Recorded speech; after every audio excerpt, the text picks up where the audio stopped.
our third method for the collecting primary data, method of questionnaire. First method हमारा कौन सा वाला था? Direct inquiry. Second one is indirect inquiry and third one is method of questionnaire. Now the question is that what is a questionnaire, यानी कि ये questionnaire होता क्या है और कैसा होता है. तो डेफिनेशन के अकॉर्डिंग हम लोग देखते हैं, a list of logically arrange questions, यानी कि हमारे पास क्वेश्चन का लिस्ट होना चाहिए. वो सारे क्वेश्चन कैसे अरेंज होने चाहिए? लॉजिकली, यानी कि हम लोग पहले सब कुछ इंक्वायरी कर लेंगे, फिर लास्ट में ऐसा पूछेंगे कि भाई आपका नाम क्या था. तो ये लॉजिकली अरेंज नहीं हुआ है. क्लियर? तो हमारे पास लिस्ट तो होना चाहिए, लेकिन कैसा होना चाहिए? Logically arrange questions relevant to the object, यानी कि हमारे जो क्वेश्चन है वो कैसे होने चाहिए? हमारे ऑब्जेक्ट से रिलेटेड होने चाहिए. ऐसा नहीं है कि भाई चलो हम लोग इंक्वायरी किसी और सब्जेक्ट के लिए कर रहे हैं, क्वेश्चन किसी और सब्जेक्ट के पूछ रहे हैं. क्लियर? तो ऐसा नहीं होना चाहिए.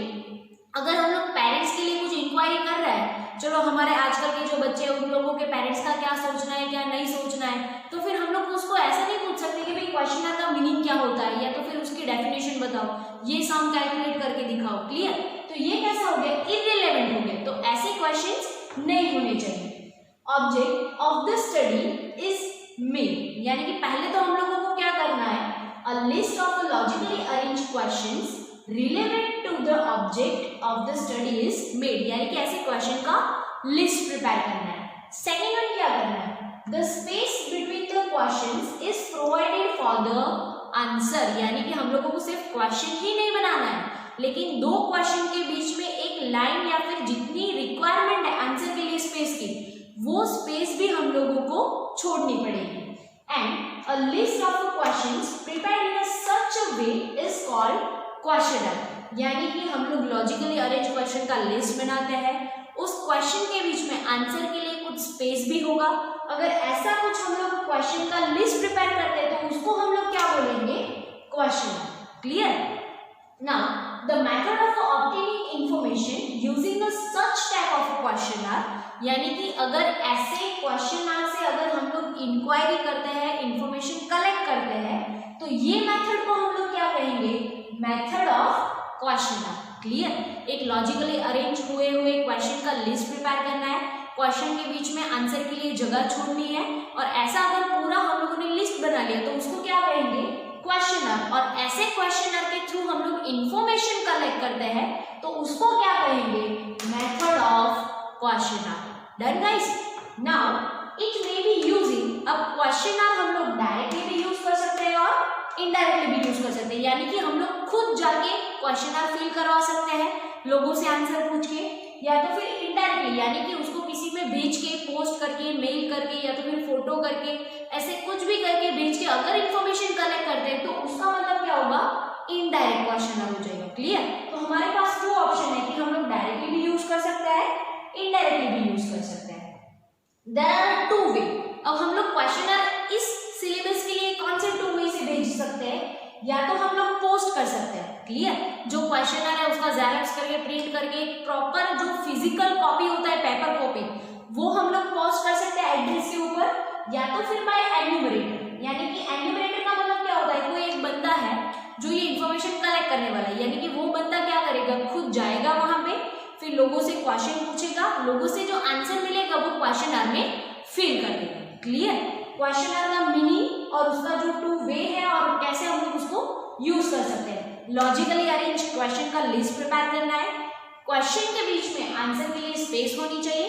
ऐसा अगर लिस्ट प्रिपेयर किया तो वो क्या बन जाएगा? क्वेश्चनर. और ऐसे क्वेश्चनर से अगर इंफॉर्मेशन कलेक्ट की तो वो क्या बन जाएगा? Method of questionnaire.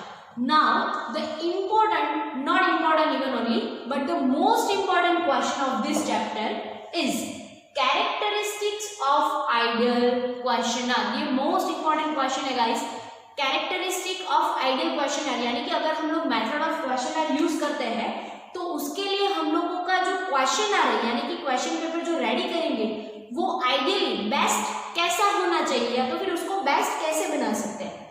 First one है एप्रोप्रिएट टाइटल. गाइज अगर हमारा नाम ही नहीं है खुद का तो हम लोग कैसे पहचाने जाएंगे कि भाई मेरा नाम ये है? हमारा मतलब जो टाइटल होगा ना उससे आधा का फॉर एग्जाम्पल अगर आप गारमेंट का सर्वे कर रहे हो तो आप लोगों ने ऐसा कुछ नाम दिया है कि भाई XYZ garments related question answer whatever जो भी नाम दिया है, तो लोगों को क्या होगा, एक सिर्फ टाइटल सुन के ही मतलब आइडिया आ जाएगा, टाइटल पढ़ेंगे वैसे ही आइडिया आ जाएगा कि भाई ये गारमेंट के रिलेटेड क्वेश्चन होने वाले हैं। अगर हम लोगों ने किसी हेल्थ चेकअप के लिए ऐसा कोई डिसीज है उसके लिए कुछ हम लोग इंक्वायरी कर रहे हैं तो उसके ऊपर हमारा हेडिंग होगा कि भाई कैंसर डिसीज, या तो फिर उसके लिए जो प्रिकॉशंस चाहे व्हाटएवर उसके लिए प्रिपेयर कर रहे हैं, तो लोगों को पता चल जाएगा कि ये कैंसर के लिए सर्वे हो रहा है। Clear?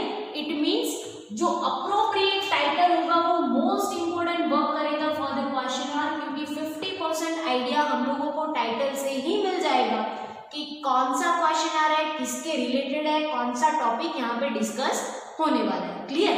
Now the second one characteristic is that number of a question should be as minimum as possible. Most important thing is that अगर हम लोगों को लंबा चौड़ा पूरा लिस्ट पकड़ा दिया जाएगा, हम लोग खुद नहीं पढ़ेंगे तो किसी और से कैसे एक्सपेक्ट कर सकते हैं कि भाई हम लोगों ने 50-100 क्वेश्चन उसको दे दिया है तो वो फिल करके हम लोगों को रिटर्न वापस भेजेगा। क्लियर?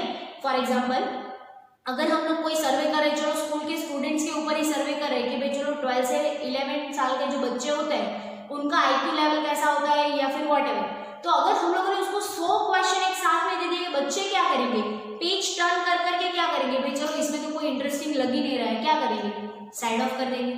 इट मीन्स जितने रिक्वायरमेंट क्वेश्चन है, जितने IMP क्वेश्चन है, यानी कि जितना हमारे इंफॉर्मेशन के रिलेटेड क्वेश्चन है, इट मीन्स तो वैसे क्वेश्चन ही पूछेंगे और इतने क्वेश्चन पूछेंगे कि हम लोगों को इनफ इंफॉर्मेशन मिल जाए। उसको बहुत लंबा भी नहीं खींचना है या तो फिर 2-3 क्वेश्चन। क्लियर? यानी कि बहुत ज्यादा भी नहीं होने चाहिए, बहुत कम भी नहीं होने चाहिए। एवरेज जो आइडियल रेशियो होता है वो 20 से 25 क्वेश्चन का होता है, यानी कि हम लोगों को क्वेश्चन का साइज कैसा रखना है, मिनिमम रखना है। फिर then after that question should be simple, short and understandable, यानी कि जो भी हमारे क्वेश्चन होंगे वो सारे क्वेश्चन कैसे होने चाहिए, एकदम सिंपल होने चाहिए, ताकि सामने वाला जो बंदा जब भी पढ़े ना तो उसको इजीली ऐसा लगे कि नहीं मेरे को इसका आंसर देना चाहिए। शॉर्ट हम लोगों को फिर ऐसे नहीं लिखना है कि भाई चलो आप उसका पूरा डिस्क्रिप्शन दे दो, इसका पूरा मतलब ऐसे लिख दो। हम लोगों को सिंपल और शॉर्ट क्वेश्चन पूछने ताकि सामने वाला बंदा हमारे अंदर इंटरेस्ट दिखाए, अदरवाइज वो पहले से ही क्या हो जाएगा, पहले से ही बोरिंग हो जाएगा, तो मतलब क्वेश्चनर तो साइड में होगा, वो 1-2 क्वेश्चन का भी आंसर नहीं देगा। क्लियर? फिर है अंडरस्टैंडेबल, सामने वाले बंदे के दिमाग के हिसाब से हम लोगों को क्वेश्चन प्रिपेयर करना है, यानी कि अगर हम लोग 2-3 स्टैंडर्ड के जो भी 2nd-3rd स्टैंडर्ड के बच्चे होते हैं तो उसके साथ अगर बात करें तो अलग वे से होगा।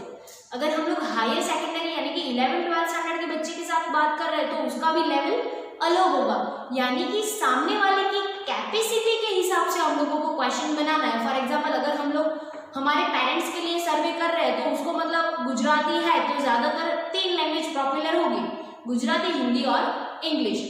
फिर हम लोग उसको उर्दू में क्वेश्चन नहीं पूछेंगे क्योंकि उसको आती ही नहीं है। अगर हम लोगों को भी किसी ने उर्दू में पूछ लिया तो हमें नहीं आता है, यानी कि हम लोग उसको समझ नहीं सकते। They should not be ambitious and dual in meaning। ये खास ध्यान रखना है, बहुत ज्यादा एम्बिशियस क्वेश्चन भी नहीं करना है और ज्यादातर डबल मीनिंग वाले जो क्वेश्चन है वो तो खास नहीं पूछना है, क्योंकि ऐसे क्वेश्चन अगर हम लोग पूछेंगे तो सामने वाले बंदे के दिमाग में क्या हो जाएगा, कंफ्यूजन क्रिएट हो जाएगा। ऐसा भी हो सकता है कि वो आंसर ही ना दे। क्लियर? तो उससे बेटर है कि हम लोगों को जितना चाहिए सिर्फ उतना पूछो, मतलब सिंपल एंड शॉर्ट करो, मतलब जितना चाहिए उतना बोल दो तो हम लोगों को रिस्पॉन्स भी अच्छे से मिल पाएगा। फिर देन आफ्टर है the arrangement of a question should be logical। most important characteristics of this all the characteristic, यानी कि अरेंजमेंट कैसा होना चाहिए, प्रॉपर लॉजिकल होना चाहिए। फॉर एग्जाम्पल अगर हम लोग क्वेश्चन अब किसी से फील कर रहे हैं, क्लियर, अगर हम लोग कहीं पे भी रेस्टोरेंट में से भी कहीं से निकल रहे हैं और कोई ऐसा रेस्टोरेंट है कि जो मतलब पब्लिक के रिव्यू जानना चाहता है कि आपको यहाँ का फूड कैसा लगा, कैसा सर्विस लगा, या तो फिर हमारे कोई स्टाफ ने आपके साथ मतलब पूरा जो सर्विस आपने मांगा वो दिया कि नहीं दिया, व्हाटएवर। क्लियर? तो उनका फर्स्ट क्वेश्चन ऐसा होगा कि भाई चलो हम लोग आपने जो खाना सर्व किया है हम लोगों ने वो आपको अच्छा लगा कि नहीं, हम लोगों ने हाँ कर दिया। फिर उन लोगों ने ऐसा पूछा कि भाई अगर आपको फ्यूचर में ज्यादा अच्छा मतलब ऐसा हम लोग कोई ऑफर करते हैं तो आप यहाँ पे आओगे, हम लोगों ने हाँ कर दिया। हमारा फूड आपको अच्छा लगा, हम लोगों ने हाँ कर दिया, या फिर जो भी हमारा क्वेश्चन है आंसर है वो कर दिया। क्लियर। फिर लास्ट में उन्होंने ऐसा पूछा कि भाई आपका नाम क्या है वो फिल करो। कैसा मतलब, पूरा चौपट हो जाए। क्लियर। तो फर्स्ट ऑफ ऑल हम लोगों को कैसे करना है, स्टेप बाय स्टेप उसको अरेंजमेंट करना है। फॉर एग्जाम्पल आप लोगों ने शायद मालामाल वीकली मूवी देखा होगा, नहीं देखा मुझे नहीं पता, उसमें एक सीन बहुत ही अच्छा है।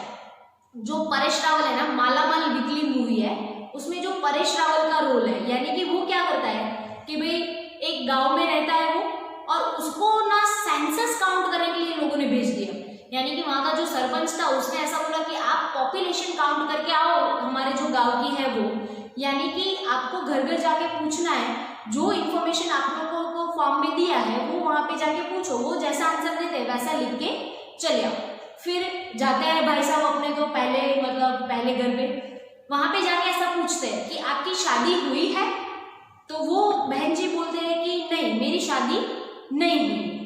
फिर सेकंड क्वेश्चन ऐसा होता है कि भाई आपके बच्चे हैं, एक थप्पड़ पड़ता है उसको, यानी कि भाई जिसकी शादी नहीं हुई तो उसके बच्चे ऑफकोर्स नहीं होने वाले हैं। तो क्वेश्चन का अरेंजमेंट कैसा होना चाहिए, लॉजिकल होना चाहिए। अब भाई बेचारे हो गए दुखी, तो उन लोगों ने क्या किया कि भाई चलो मैं अब किसी और की सलाह लेता हूँ फिर जाता हूँ। तो किसी और ने ऐसा बोला कि भाई देखो आगे के घर में थप्पड़ पड़ा था ना, तो अब जाके तू ना क्वेश्चन को उल्टा करना, पहले ऐसा पूछना कि आपके बच्चे हैं, फिर ऐसा पूछना कि आपकी शादी हुई है कि नहीं हुई। क्लियर। अब भाई साहब जाते हैं दूसरे घर में, अब उन लोगों ने क्या किया कि भाई जैसे ही बहन जी ने दरवाजा खोला, उन लोगों ने ऐसा पूछा कि भाई चलो आपके बच्चे हैं, बहन जी ने बोला हाँ मेरे बच्चे हैं। क्या किया, सेकंड क्वेश्चन फिर उन लोगों ने क्या करने को बोला था, सेकंड क्वेश्चन उन्होंने ऐसा पूछा कि भाई आपके बच्चे हैं, आपकी शादी हुई है, यानी कि अगेन फटाक से थप्पड़ पड़ता है। भाई क्वेश्चन का लॉजिक देखोगे, भाई उसके बच्चे हैं तो इट मींस उसकी शादी नॉर्मली हो गई होगी। क्लियर। एब्सेंस कुछ केसेस है एक्सेप्शनल, तो उसको नहीं काउंट करना है। मतलब ऐसा है कि भाई चलो अगर आप ऐसे लॉजिकली क्वेश्चन अरेंज नहीं करते हो तो परेश रावल की जैसा थप्पड़ खाने की भी मतलब नौबत आ सकती है कि भाई जिसके शादी नहीं हुए, बच्चे नहीं होने वाले ऑफकोर्स, और जिसके बच्चे हैं तो उसकी शादी हो गई होगी। यानी कि जो एन्यूमरेटर का रोल होता है ना, यानी कि जो बंदा फील करने जाएगा उसका रोल भी बहुत इंपॉर्टेंट है। अगर आप परेश रावल जैसा एन्यूमरेटर हो तो मतलब अब तो उसको मूवी में तो थप्पड़ मिले थे, हमें क्या मिलेंगे ना वो हमें नहीं पता है। चलो next one is that personal life question should be avoided. जरूरी नहीं है कि सारे बंदे जो है वो क्लीन एंड नीट इंफॉर्मेशन देंगे, और ये हमारा रिस्पॉन्सिबिलिटी भी बनता है कि एज ए एन्यूमरेटर हम लोग हमारे क्वेश्चन आर में ऐसे क्वेश्चन ना डालें कि जो किसी को हर्ट कर सकते हैं या तो फिर किसी के पर्सनल लाइफ के रिलेटेड है।